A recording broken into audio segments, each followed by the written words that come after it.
Yeah. You want to take it?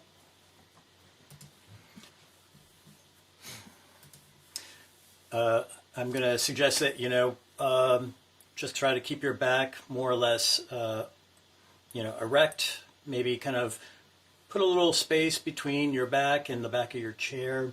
Have your feet kind of spread a little bit wider so you have more stability. Don't have your knees together per se. Move them apart so you get a little bit more stability, so you're kind of nice and centered on the chair. This will help with some alertness. And we're going to just jump right in. I'm going to give you a little bit of guidance, and we're going to really try to jump a little bit more deeply. Once I give you some initial guidance and some anchoring, I'm gonna let you go with some silence, and occasionally I'll come back and do some reminders, just to kind of pull you back and help you reground with your breath. So our anchor that we're going to do for the next 15 minutes will be anchoring with your breath. So if you're feeling comfortable with doing your meditation close eyes, you can close your eyes. Otherwise, a really good way to use your eyes.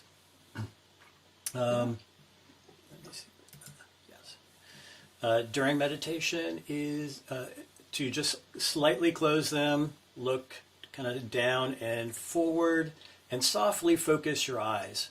Open.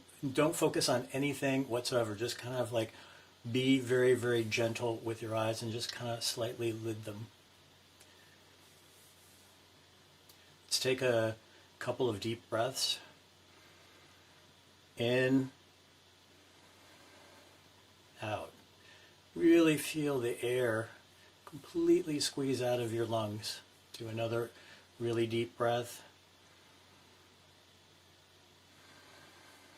Out. What we're wanting to do is just drop into our bodies, deregulate our busy nervous system.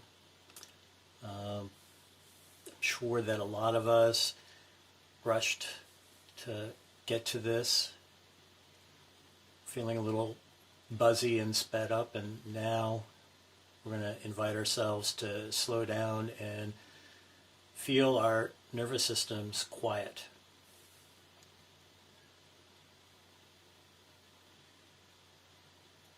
We're going to rest our attention on our breath. So just find a place where you have easy access to feeling your breath, whether it's feeling it on the back of your throat, feeling the air pass through your nostrils on the in-breath and on the out-breath.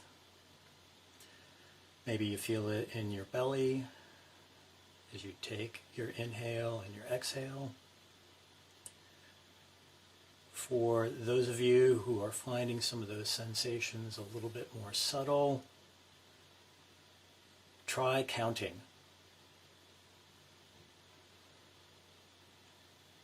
1,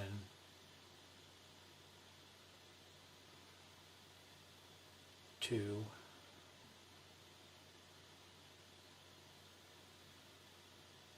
3,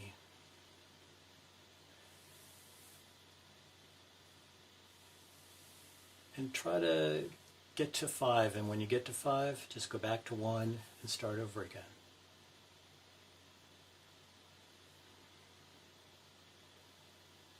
The easy thing about the breath is that it happens naturally. It happens on its own. There's no effort involved.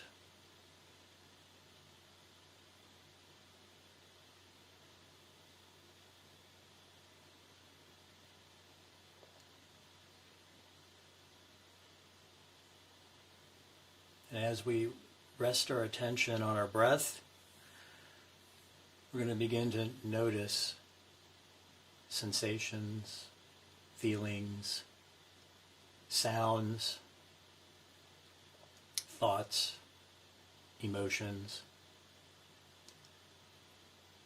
Just notice them let them go. Continue to rest your attention on your breath.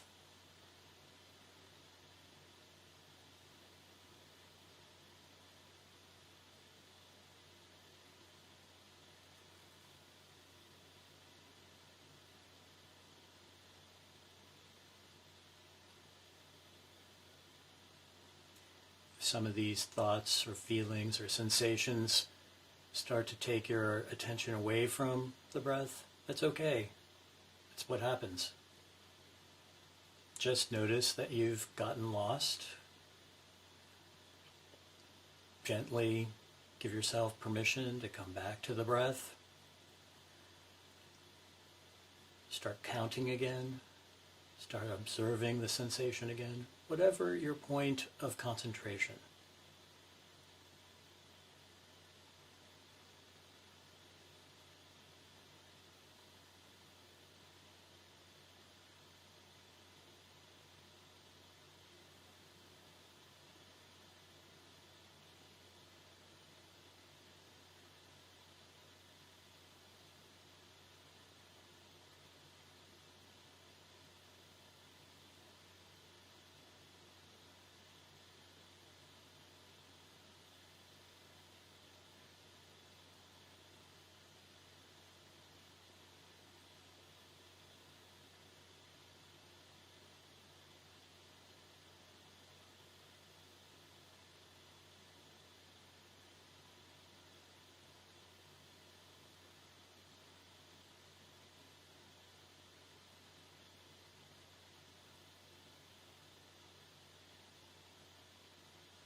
This is an opportunity to be curious about what's happening. The breath is holding our attention, bringing us into the present moment.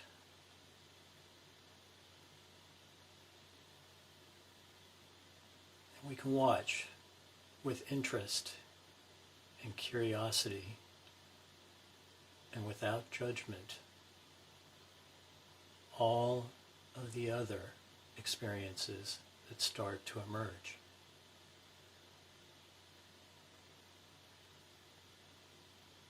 Thinking,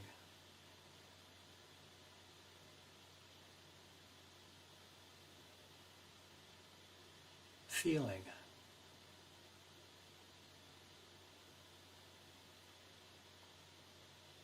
fantasizing. That's an itch.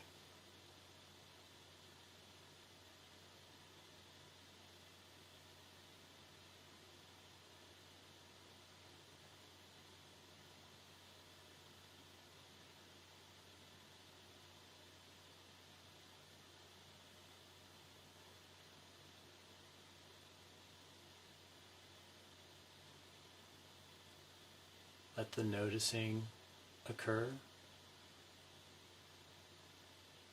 and rest your focus on the breath.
find yourself lost in thought, it's that moment of noticing the miracle of awareness. Pure presence and pure consciousness returns. We come back to the breath.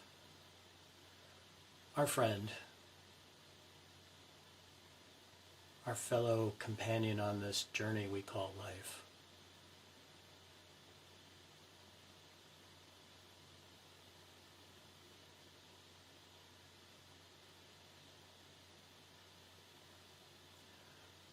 Always reminding us that we are alive.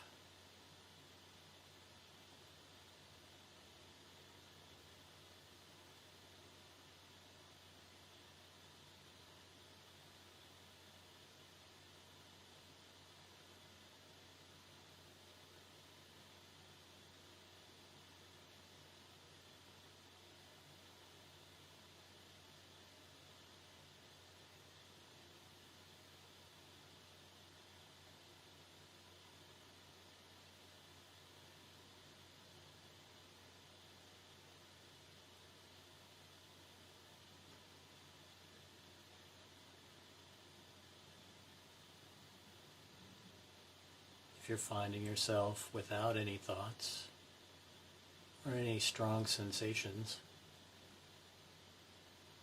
observe how the breath changes. It's fluid, dynamic. No two breaths are the same. Some are deep, some are shallow. Reach in, be curious about what it's like.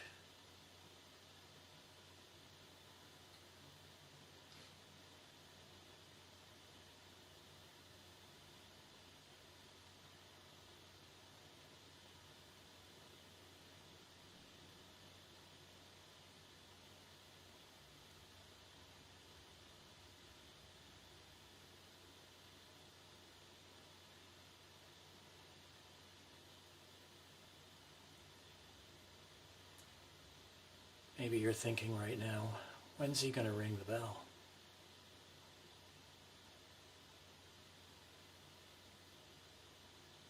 Curious about that. What does that feel like?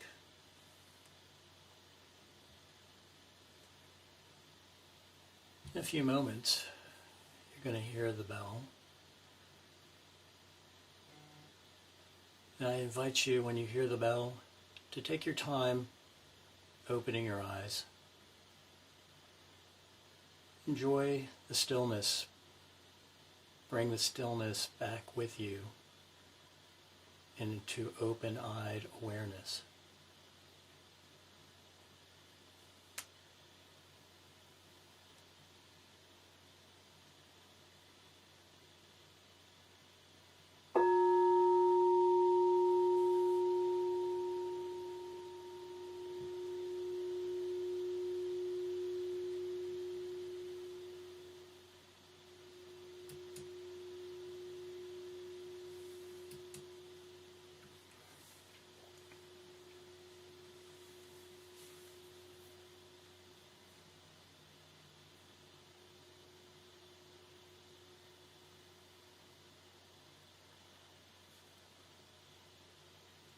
Thank you for your practice.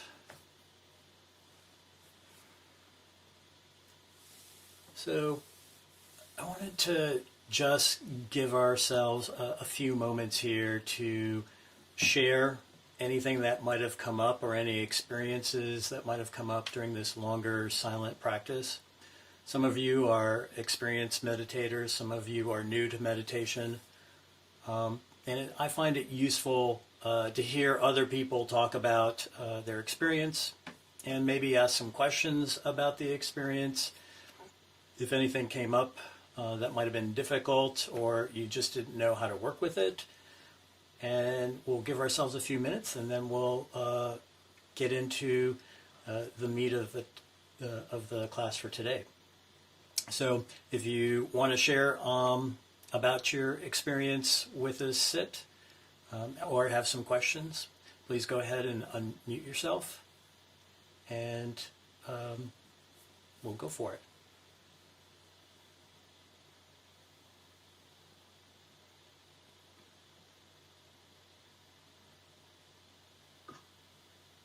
I was just noticing that the thoughts that did come into my head it's all useless worry. None of it, there was nothing that came in that was positive. It was like, why am I even spending time with that? I should be silent. I don't know about anybody else, but I certainly had some of those worrying thoughts, and I'm sitting here on the other side teaching. Worry is one of those habitual patterns that I find my mind falling into quite easily, especially when I'm sitting on my pillow at the end of the day. Sometimes at the beginning of the day, I have worrying thoughts, but certainly at the end of the day, because I've spent my entire day worrying about work or life or whatnot. Mm-hmm. So it's not unusual. Yeah. Did you find there were feelings of judgment, or were you feeling bad about your worrying thoughts, or were you just noticing them? Just noticing it's mostly about family commitments. I'm in a situation where I'm with family, not really on vacation, but I'm spending 2 weeks with my daughter and her new baby, and there's guilt about should I be in here in the room isolated away from them. But it's a very short period of time, and the rest of my time is fully focused on being with them. So it's really okay. I just need to not worry about it. Everybody deserves that, this peace, the peace that you have with just yourself and your, the isolation of your feelings, and taking the time is really important. It just really, really is. It makes everything else better when you can be more peaceful with yourself. I think. So it sounded to me like you were working pretty well with just the noticing. Oh, look at that. There's some worrying, and not terribly getting involved in the content of the potential narrative or story that starts to arise when we start to worry. That's the first foundation of mindfulness, is to observe but without judgment. So that's that's a really good thing to continue to reinforce as you're sitting. Yeah, absolutely.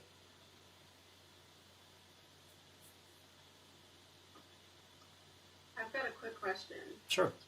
But in focusing on your breath and being aware of it, I find myself sometimes going so far as to try to control my breath, and then I start thinking about the fact that I'm not really just focused on my breath. I'm actively trying to breathe deeper, and then I'm am I just thinking it, am I thinking about my breathing? I don't know. I don't know how to get out of that. I've spent many a time on silent meditation retreat doing exactly the same thing. There's this desire to control things that we often fall into. And you know what? There is actually nothing wrong with controlling your breath. That is one potential technique. So if that feels comfortable for you right now, don't get distracted by it. Don't feel like there's something wrong. The most important thing is to rest your attention on the breath. So if you're breathing the breath or the breath is breathing you, it doesn't really matter. It's where your concentration and where your focus is. Okay, totally. Thank you. Sure.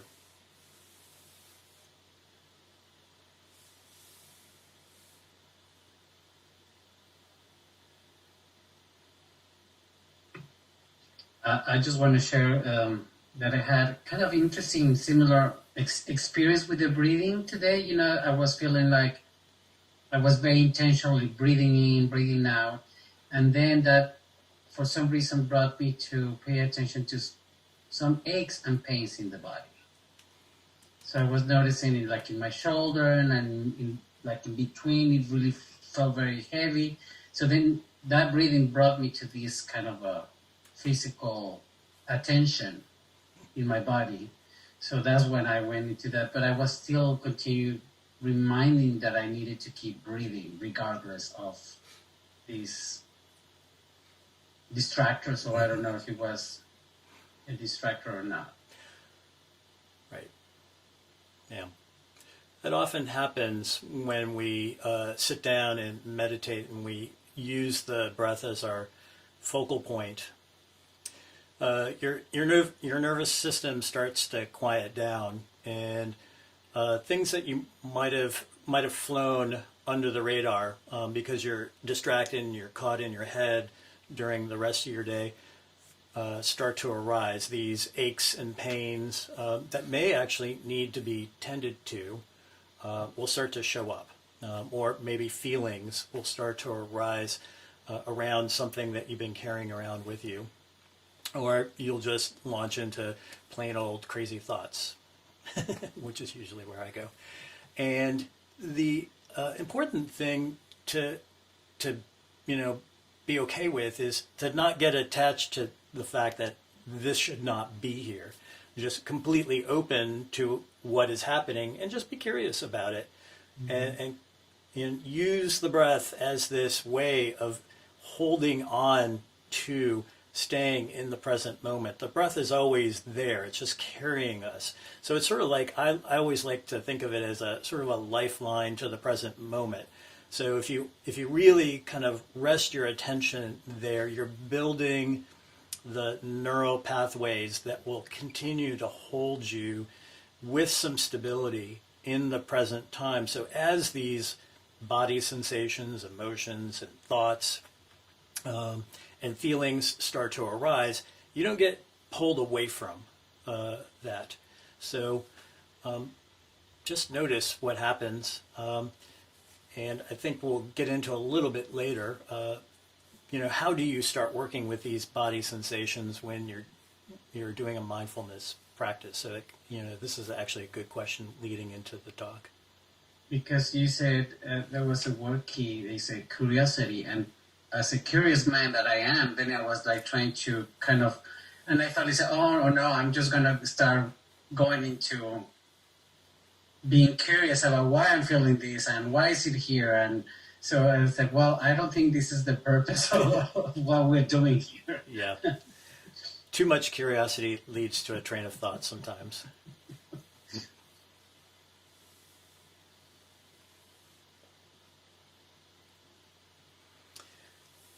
All right, so we're going to launch right into the meat of our class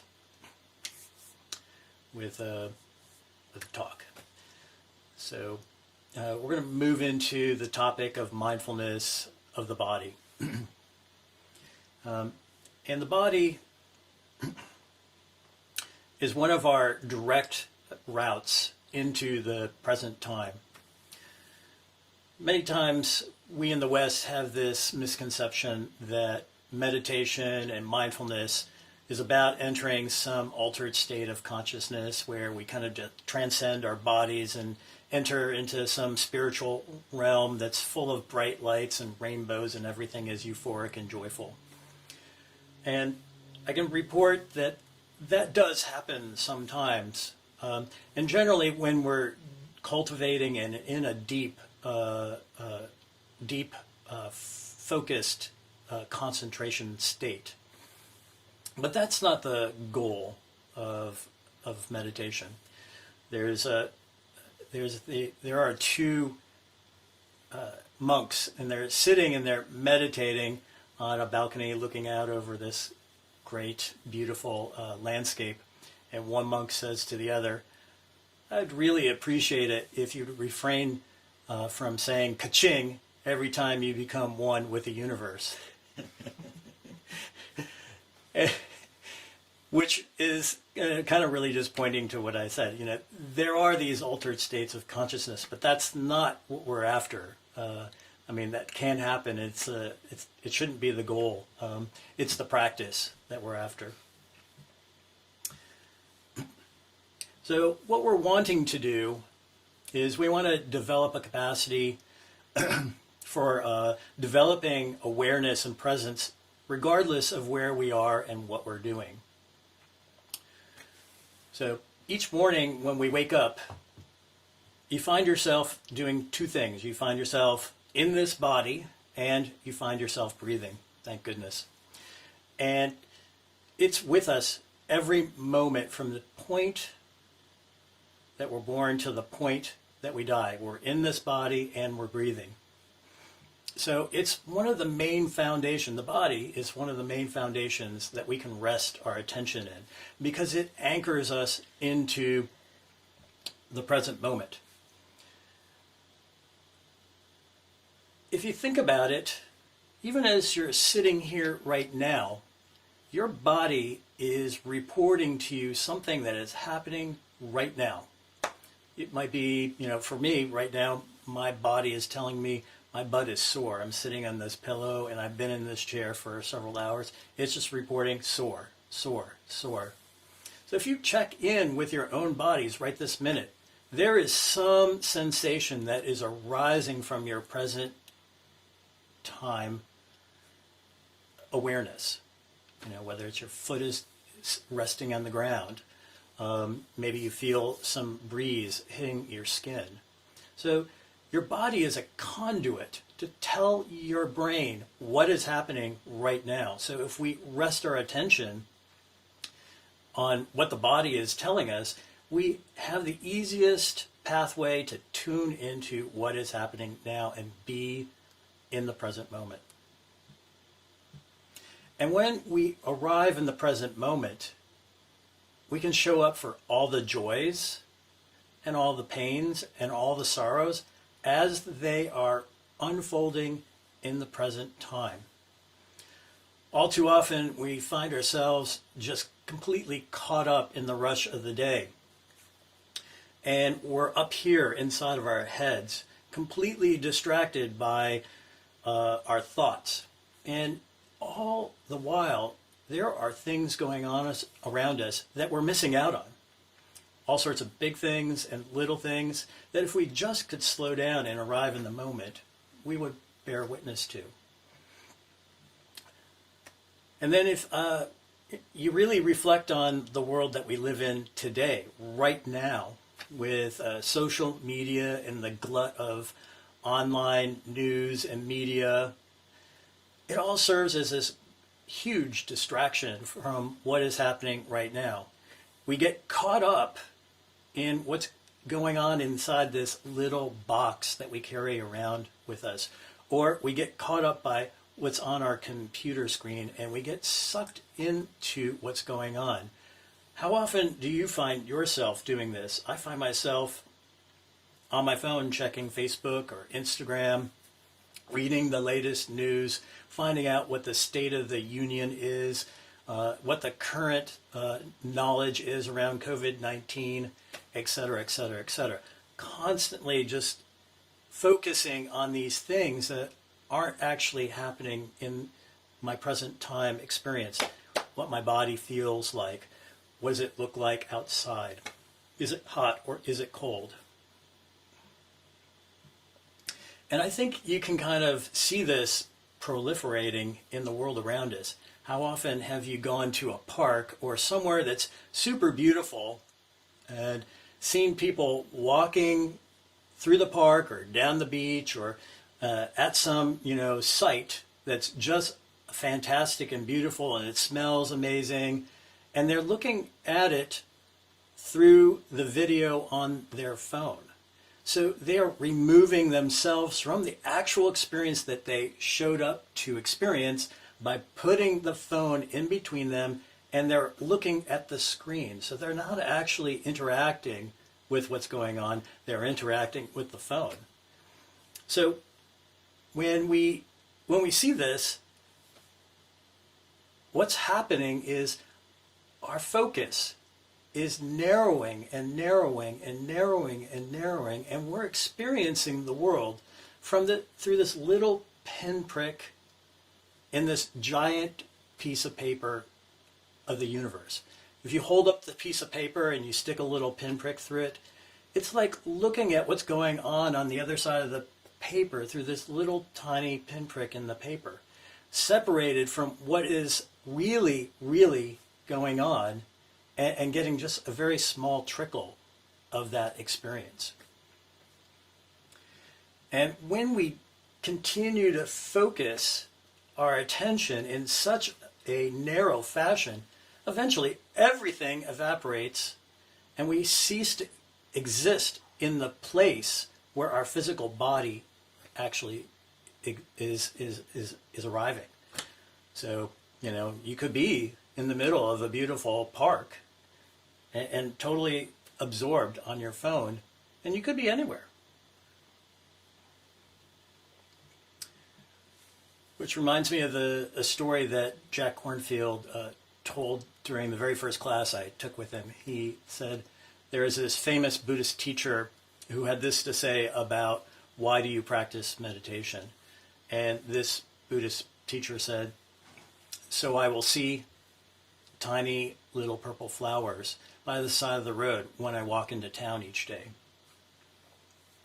And what I think, he was really trying to say is he wants to fully live his life, to fully arrive and experience what's happening.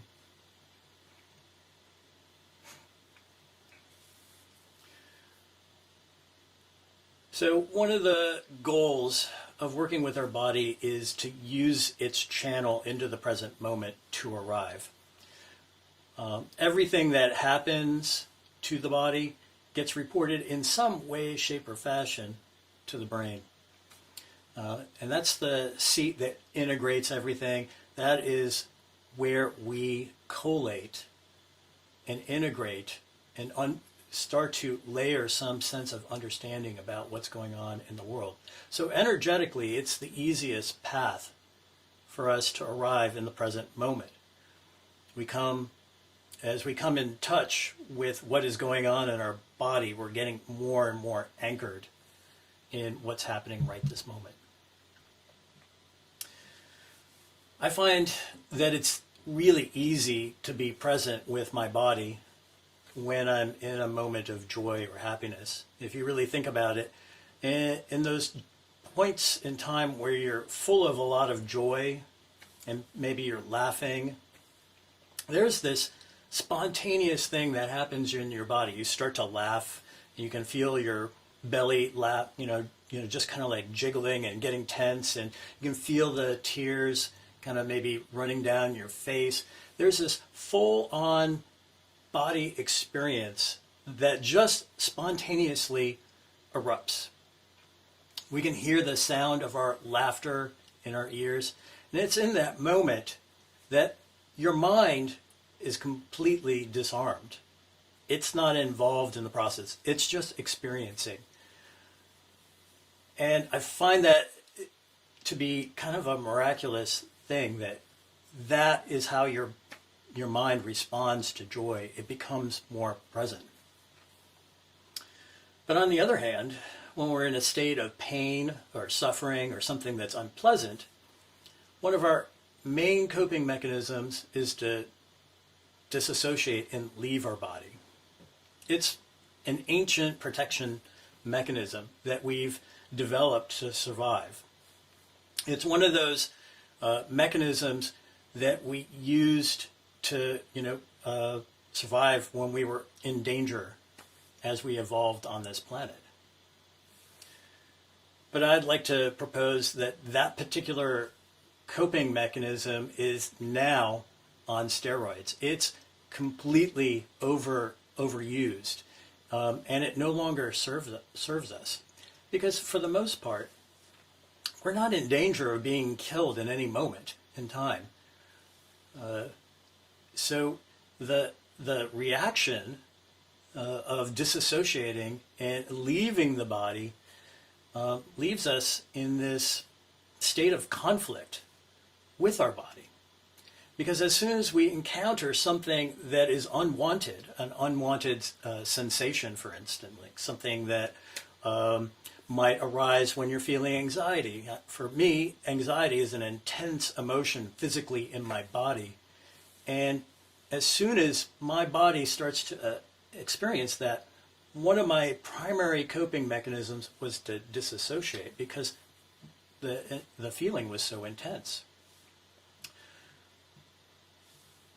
But if we turn to psychology, they have a saying in psychological circles that you have to feel it in order to heal it. So I think there's this invitation in that statement that when you start to experience unpleasant sensations, whether it's pain or feelings in your physical body, we're being invited to step towards it rather than to run away from it, because that's what the act of disassociation really is. Now, if we think about what's going on in our society right now with the large amount of unemployment as a result of the coronavirus, the political and the business issues that have arisen around coronavirus, and then the outright suffering and confusion and anxiety around the virus itself that we're all experiencing. As we start to interact with stress, anxiety, and fear, we just continue to ratchet the volume on the body in such a way that it just makes it an uncomfortable place to inhabit. We want to jump ship and start swimming the other way. We want to run away as far as possible. But on the other hand, when we come in contact with something that's pleasant or very pleasurable, we want to grasp onto it. We want to hold on to it. We want to, hold on for dear life and keep on reliving it, keeping the party going on and on and on and on. And in meditation circles, we call that the grasping and the aversion. Things that are pleasant, we grasp and we hold tight. Things that we don't like, we have an aversion and we want to push them away.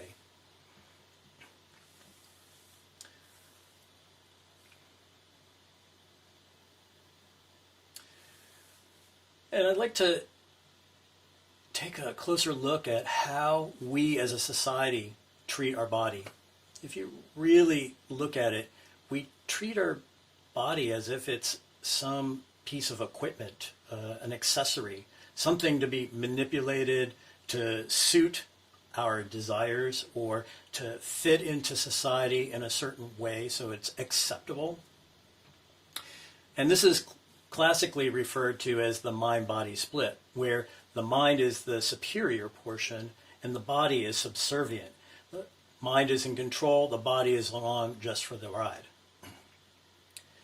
And when we take on that relationship between our mind and body, we turn the body into something that is to be hated if it doesn't fit in, if it doesn't measure up, it doesn't take on some ideal image that we have for it.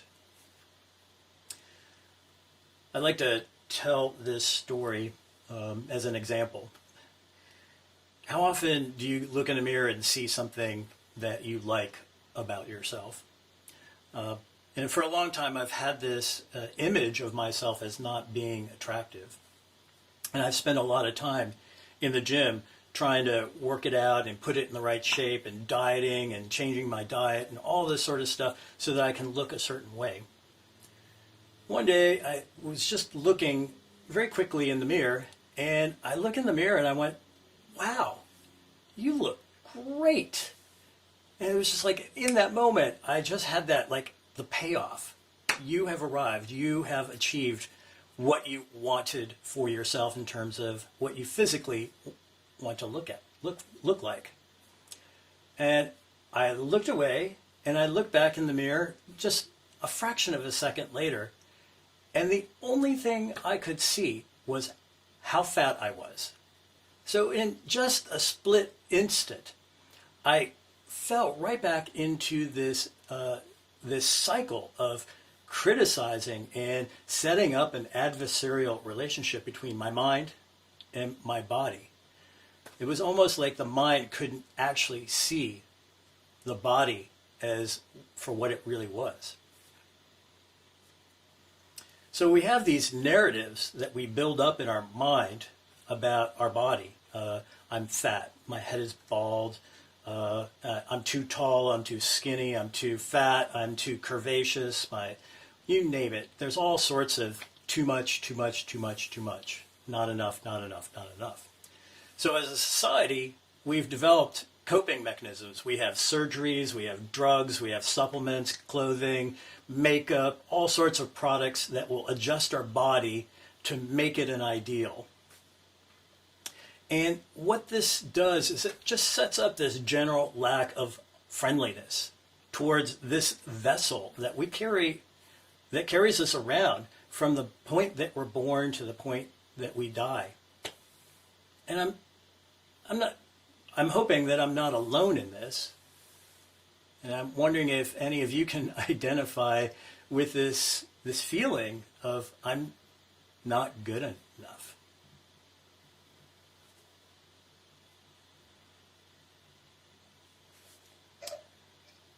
So in this time of the pandemic, we're in this period of uncertainty, unease, dis-ease, anxiety, fear. And if you take a look at where these feelings start to show up in our body, these feeling tones are really uncomfortable. They're incredibly intense. We feel totally out of control. Things are changing day by day. We're confronted by fear and ambiguity about what's going to happen next. There's pain. We can't control that. We're mortal. We can't control that. And this disassociation mechanism that we employ quite easily is our one way of coping with it. And as we increase the intensity of these feelings, there's a shorter and shorter interval of time in which we're willing to actually sit there and experience it. So we're more willing to flee and abandon ourselves. And I'd like to, kind of say that there's a consequence to not sitting and experiencing what's happening, and there's a consequence to disassociating. And I'd like to use this kind of analogy. Just imagine that you're an adult in a house with a small child who's just having a meltdown over something. Maybe they're overly tired, or they're hungry, or they fell and they hurt themselves. And, you're just not, as the adult, you're just not in the mood to deal with this loud, shrill, inconsolable child. It's just too much for you, for whatever reason. So there's a couple ways you can cope with it. You can, maybe try to cover your ears, but, as that child gets more and more worked up, the louder and louder that wail is going to get. So maybe you walk to another room and close the door so that you can't hear the child. There might be that respite of peace when you can no longer hear that child. But this is where, life comes and sucker punches you. There's a portion of you that knows that somewhere in that house, there's a child crying that needs some tending. And so this is where the sucker punch comes. It's in that moment when your when your subconscious starts reminding you that that child needs some tending, and that you suddenly start to feel the guilt and the shame, and you just, lean into the uncomfortableness.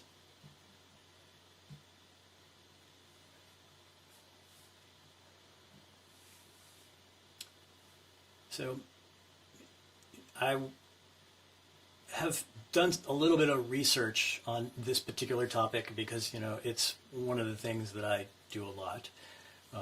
When I tune out and I disassociate, neuroscience has done some research on this, and oftentimes we hear that people who do a lot of disassociation complain of fatigue and exhaustion, and their health is not very good. And the reason is that we're spending a lot of time decoupling our brains from our bodies in order to not feel the unwanted emotion or unwanted feeling. But no matter how fast, no matter how far you run, you can never really escape these experiences. In fact, they usually come back to you with some interest due. Our disassociation habits are kind of wide and varied, but they can be as simple as picking up your phone, eating, really kind of just distracting yourself with mindless things. There are other things that could be less healthy, drinking and drugs, all sorts of what we would call addictive behaviors. But, like I said, we can't completely disassociate without, paying some penalty, because that crying child is still there. It's in the back of our mind. So as these things continue to spiral out of control, first it's the ignoring, and then it's the anxiety, shame, and guilt about not tending, and it just continues to spiral and feed back on itself. And by the end, we find ourselves completely alienated from this physical form, this physical body, and we're cut off from our heart. And the heart is one of the most gentle, largest, strongest, and part of who we are. It has infinite capacity to hold all sorts of experience, pleasant and unpleasant. So when we get cut off from our body and from our heart, we don't have the resources to take care of ourselves.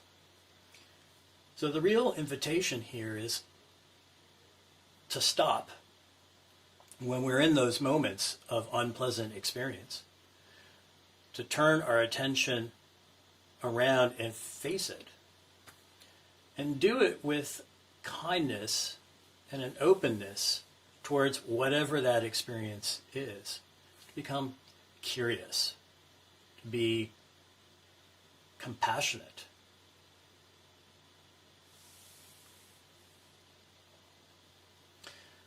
So as we become aware of what's going on, and we do this through the practice of mindfulness of the body, we can develop a genuine arrival in the present moment, such that we are developing more and more capacity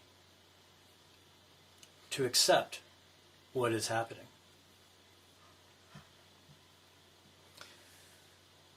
And this doesn't happen overnight. We have to do this through practice. With time and practice, we have this invitation to arrive in our bodies, to develop a state of mind that's friendly and open towards our body, to allow the total portal that our body is to the present time to fully open up, so that we can really, really take in what's happening and show up for all the joys and all the sorrows that are happening, because you really can't take one without the other. For me, my habit of disassociating from strong emotions like anxiety and fear cut me off from feeling joy and happiness. Because when you come out of your body and you go into the disassociated state of not relating to your body, you really can't see. You can't experience the joy when it's happening. It could be happening, but you're not there for it. And you're doing that as a coping mechanism to get away from the unpleasant experience, whatever it is. So if you really want to be joyful and happy, you have to be willing to show up for yourself when it's not joyful and it's not happy. So my invitation is to you to enter into this practice as a way to develop a window of tolerance for unpleasant experiences that come to us through our body.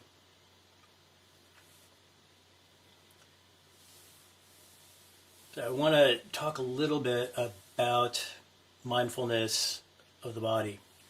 We're going to practice today with a method called the body scan.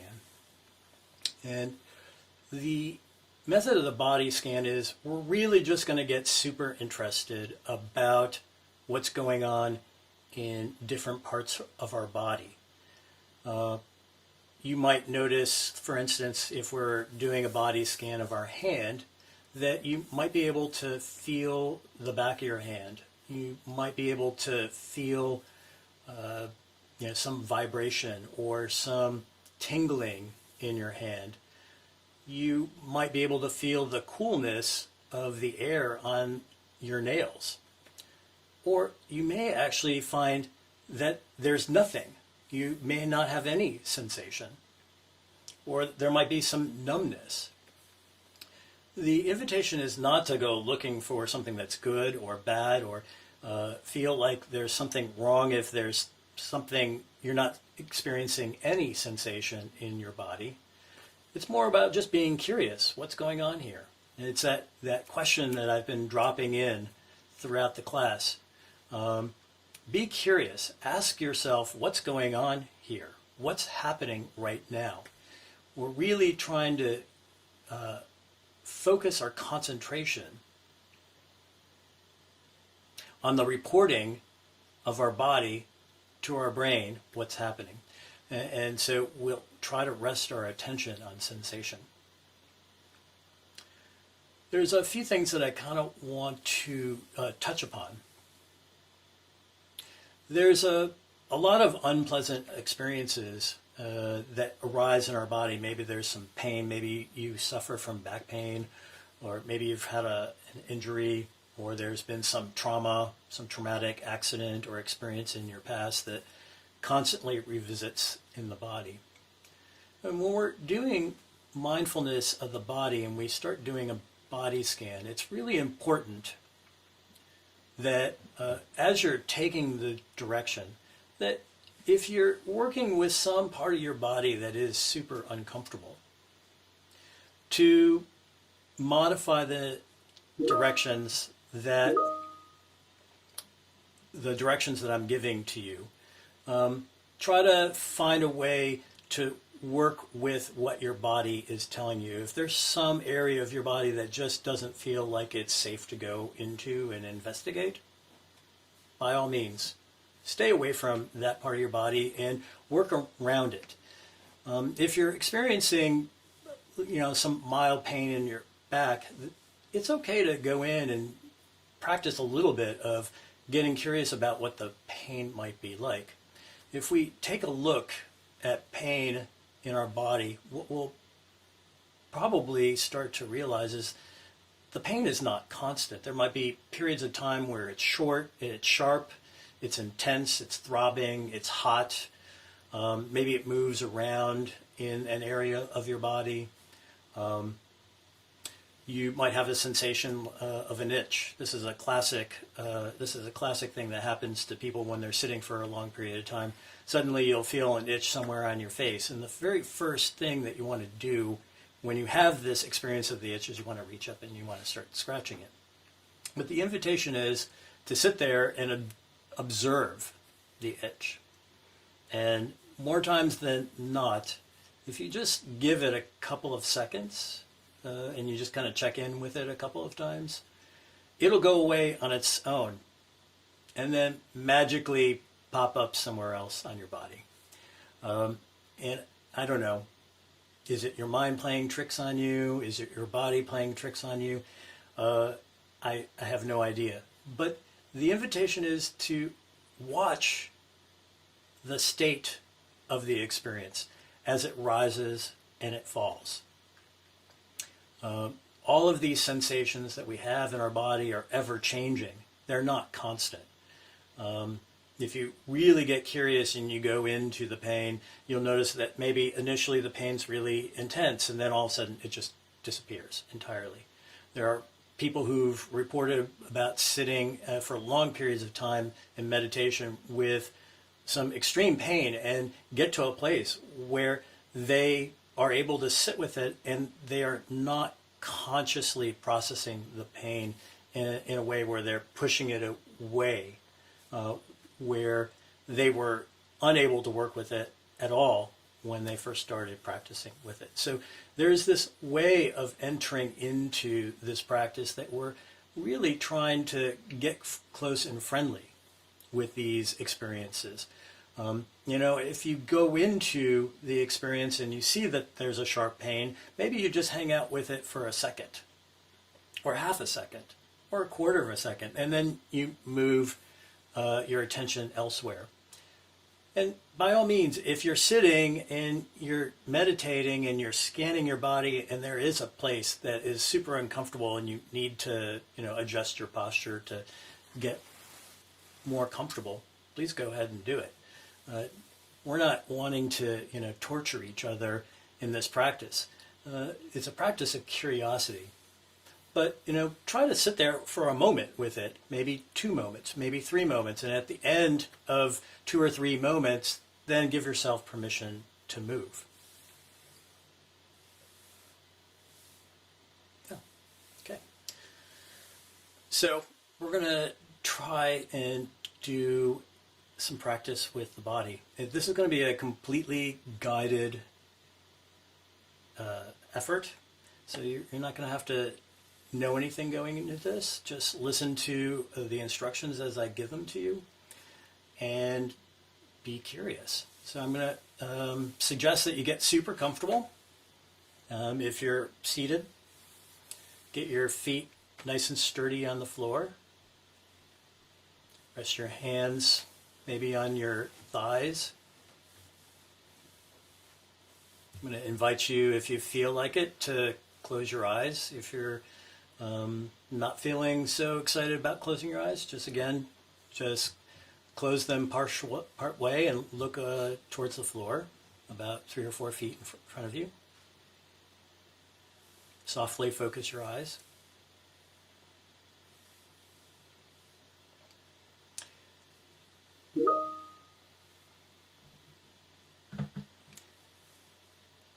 So I want to first invite you to take your attention and feel the ground underneath your feet. Feel the ground coming up to meet the bottoms of your feet.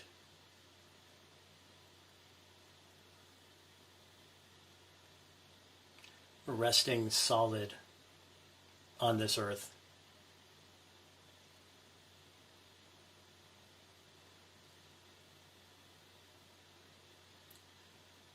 Bring your attention to your butt, sitting maybe on your cushion or in a chair. Feel the chair pushing up against your butt, supporting you.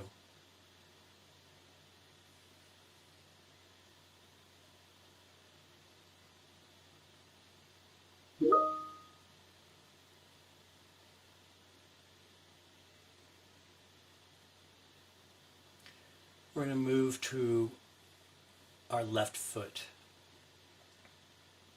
Bring your attention to your left foot. And let's start with our big toe. Let's get curious about what's going on with our big toe.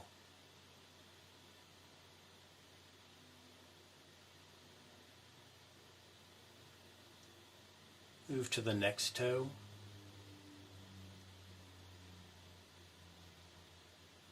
See if you can identify something unique going on there.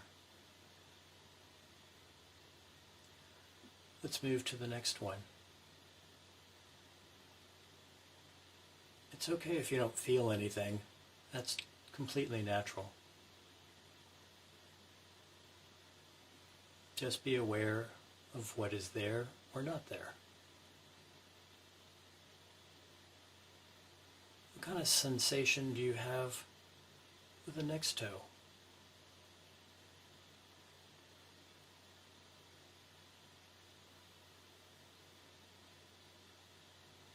How about the pinky toe?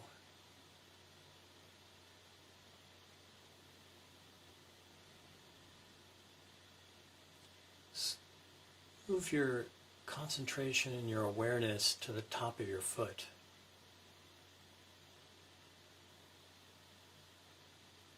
Maybe you can feel the fabric of your sock.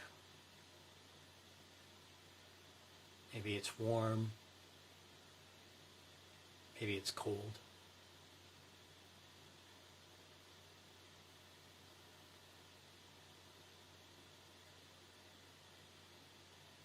Bring your attention to your left ankle.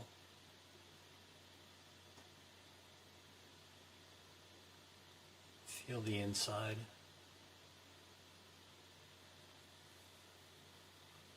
The outside of your ankle.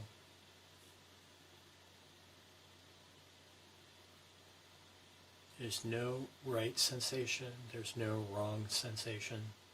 Just observe.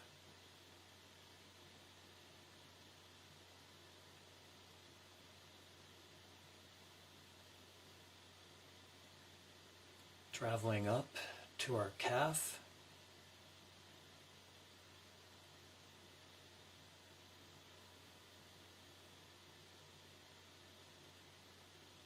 Let's move around to the front to our shin bone. You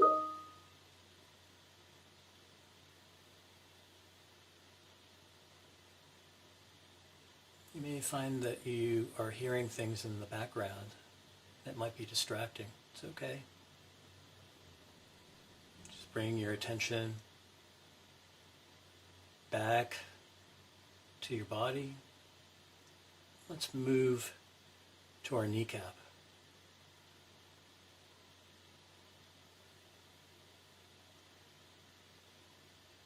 The knees serve us, allowing us to stand, walk, run. It's amazing how they move. Move around behind the knee to the back side of your knee.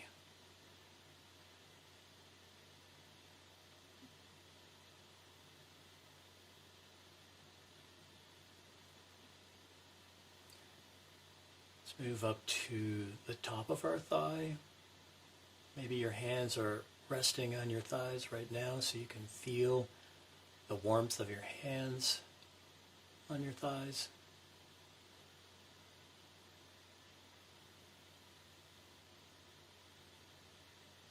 Let's go around to the back side to our hamstrings.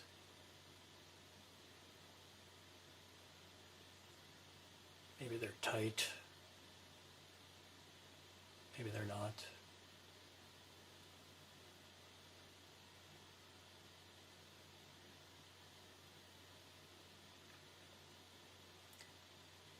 Let's move up to our hip.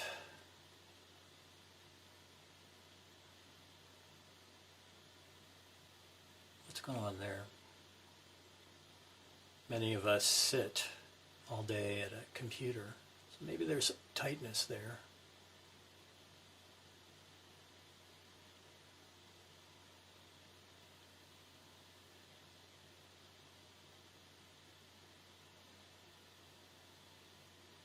Let's move our concentration and our awareness to our stomach, right by the belly button.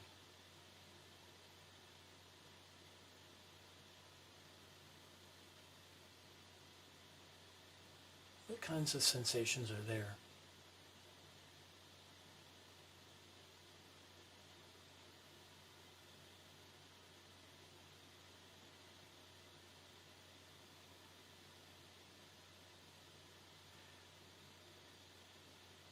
Let's move our awareness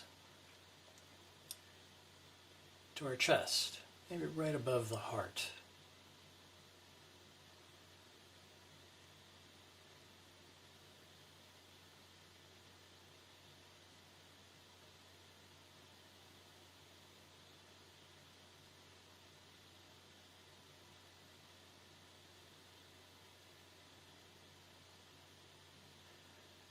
Move our attention to our backside, right in between the shoulder blades, right on top of the spinal cord.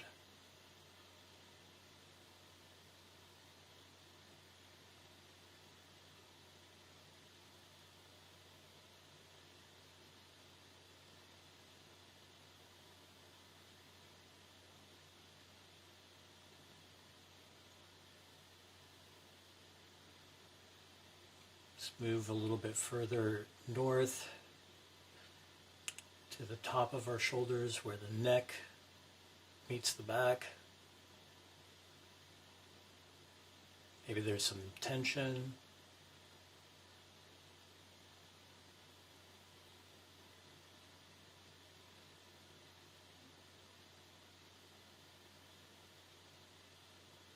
Let's bring our awareness around to our throat.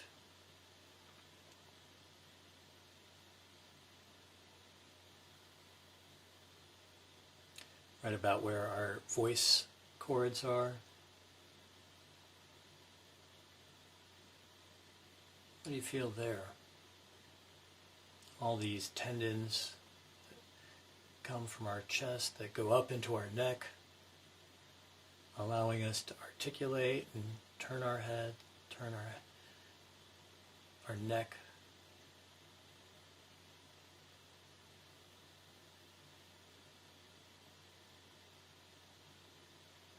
Now move up into your jaw. Let's start on the left side, just by your ear, and then just scan along your jawbone to your chin, to the other side of your jawbone, to the other ear. What's going on there?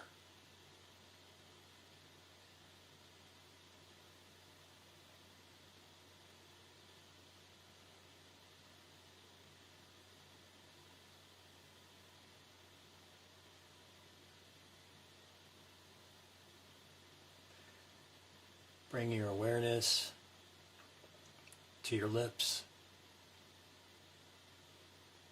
Feel them resting against each other.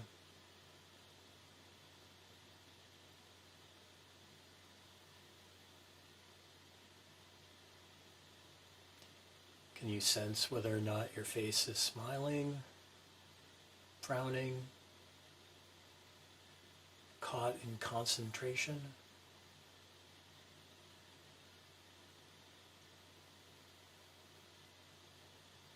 Let's bring our awareness to our eyelids. Start on the left side. Check that out. Move to the right. Check that out.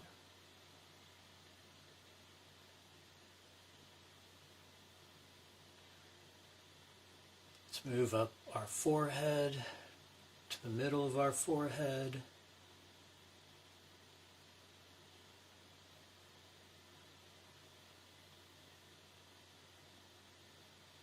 And let's end on the top of our head.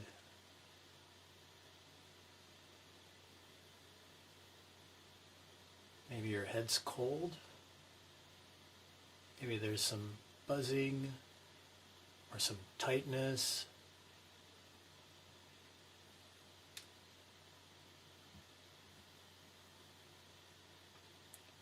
I'm going to give you a minute to check out any other part of your body that you might be curious about.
So we got a little bit of opportunity to practice with our body and practice with the distraction of technology, at least on my end.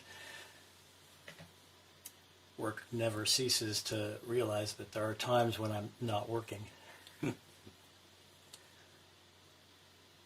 So we've got about 15 minutes left, and I wanted to set some time aside here at the end to give you guys some opportunity to ask me some questions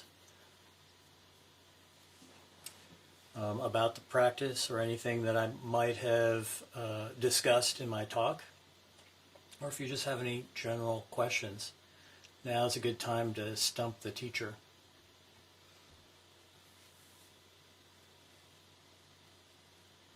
Go ahead, Fuchsia. I'm going through the meditation that we just did just now.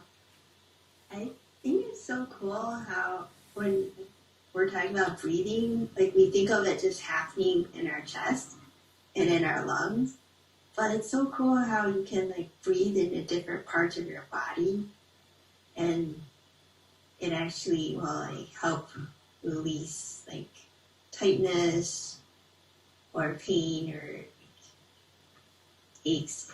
And I was just curious, how does that work? I'm going to defer to medical science on that. I don't really know, to be perfectly honest. I think the invitation here is when you start to breathe, neuroscientists say the following. When you breathe and you're breathing deeply and you're in a relaxed state while you're breathing, you're really signaling to your limbic system, there's no danger. And so as that message starts getting passed out, the amount of different chemicals in our body start to subside. And it allows all of the things that would normally tell our body to clench up, to become tight. It's time to open up and relax. There is no danger around us. And breathing is one of the fastest ways to make that happen in a natural way. So there's it's no surprise that when you're dealing with somebody and they tell you calm down, take a few breaths, they're really helping you find a state of calmness that can immediately manifest in just the senses of your body. Your literally your muscles will start to no longer be tight. They will cease to be contracted. And so I think, largely, at least at a scientific level, that's probably what's going on. I'm sure there's some spiritual answer to this that would also round out the answer, but I'm not sure that I have a better answer than that. Okay, I appreciate it. Thank you. Yeah, it was yesterday I was taking a dance class and the teacher was like, breathe into the back of your leg. And it's like, how do you do that? You just try and it like somehow opens up the muscle. Yeah, it's an invitation, and you're actually inviting your mind and your body to work together when you start to breathe into it. Thank you. Sure.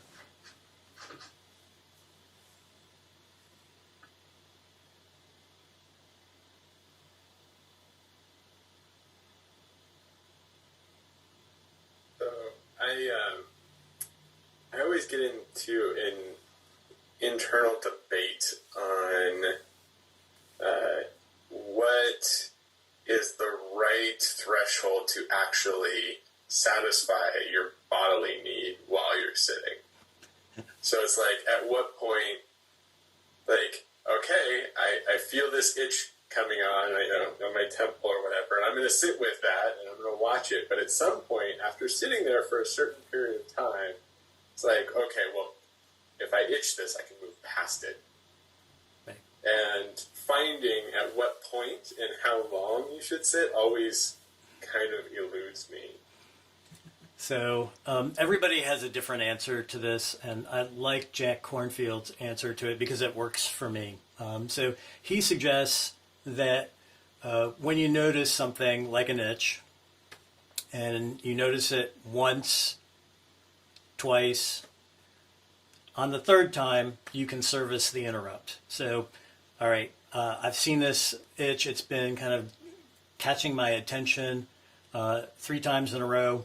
Go ahead and itch it. That answer can be modified for things that are more intense, like, real pain. At that point, you really have to use a good judgment on what's self-care. You don't want to be in total torturous pain while you're trying to sit. But all the lighter stuff where it's more of maybe a distraction, you should try to at least sit with it. What we're trying to do when we're sitting with it for 1, 2, 3 counts is we're trying to build our interval of tolerance. And we're playing with something that might be a low threshold in terms of discomfort. But we're building a muscle memory or neural pathways to increase our tolerance for things that are less than pleasant. And we can carry that into our walking lives, our lives on the street, or take it on the road with us when we're encountering something that is super unpleasant in real life. Was that helpful? Yeah, thank you.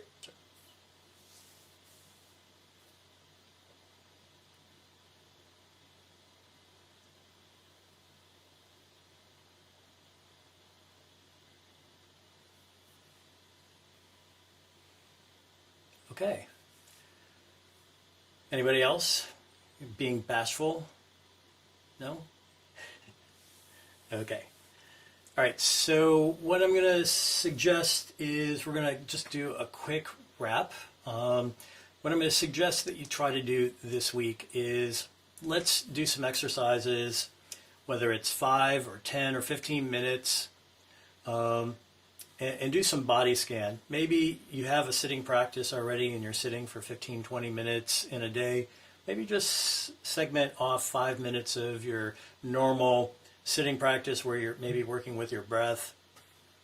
Spend a little bit of time either on the beginning or on the end doing some body scan and get super curious about what's going on. If you're a long-term practitioner, use this as an opportunity to return to beginner's mind. Many of us who've practiced for a long period of time, we fall into old patterns and we forget to be curious. So this is an opportunity for us to get super curious about what our experience is. I will go ahead throughout the week and kind of drop a couple of little ideas on permutations of the exercise that you can take outside of your practice to kind of give you something to play with between now and next week.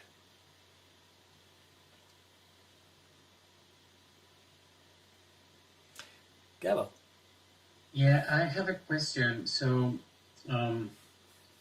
I guess while we were doing this scan of the body, I started to notice that I was having sensations. It was almost like I was making a picture of the body that you were mentioning, because in some places I have no sensation at all. So I was just trying to make that mental image of that part of the body. But then we went to certain parts of the body where it felt like I was really having these really profound feelings, like sensations of the body, and they were doing a couple of things. So my question for you is so is that a thing like, oh, my body's doing this, or I'm feeling this part of my body doing this, and just let it be? Yes, the invitation is to. Well, let me ask you a clarifying question. Are you feeling like Are you feeling like these feelings are pleasant or unpleasant? Are you wanting to feel more of them? What is going on there? It's a great question. For example, when we were in the cat knee, I felt like my kneecap was like rotating, and it wasn't unpleasant, but it was something that I never felt before in my life.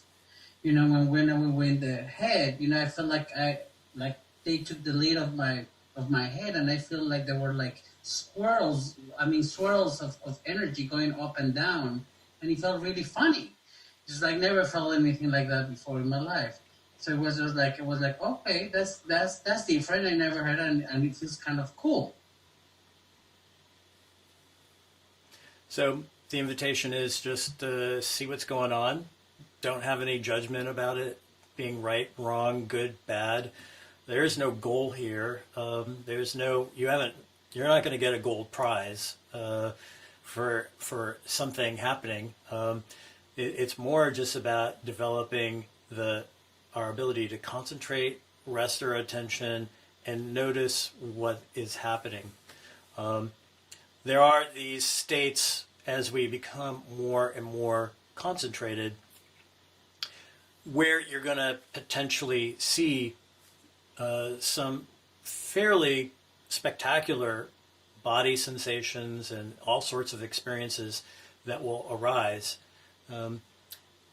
What I would, kind of suggest is when they do arise, don't grasp onto them and say, "Oh, that was great, that was amazing, I want more of it." Really just kind of sit back and go, in a very disinterested, dispassionate way, "Oh, wow, look at that. Oh, wow, look at that." That is the way that I like to, kind of approach it.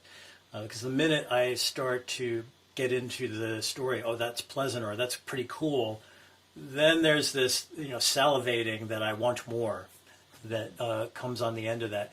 And that's kind of part of the enticement of the mind, wanting you to get involved. And that's where maybe the beginning of getting lost in the thought or the fantasy can begin. So really it's just about bearing witness to your experience. Thank you.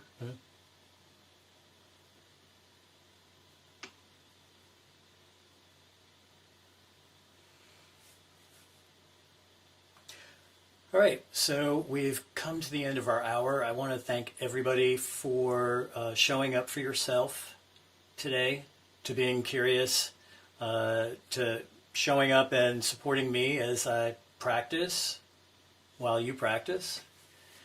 And I'm really looking forward to spending more time with you in a week's time. And in the meantime, I'll send you the recording if you want to check the notes that go along with the recording in case there was something I said that resonated with you or you didn't catch. And if you have any questions, don't hesitate to email me or message me, and I'll get back to you as soon as possible. All right. Thank you. And may you be well. Thank you. Thanks, Ron. Thank you. Thanks, Ron. Thank you. Ron. Thanks, guys. Thanks, Heidi and Bye. Vic. Thanks, you. Jeff. Good night.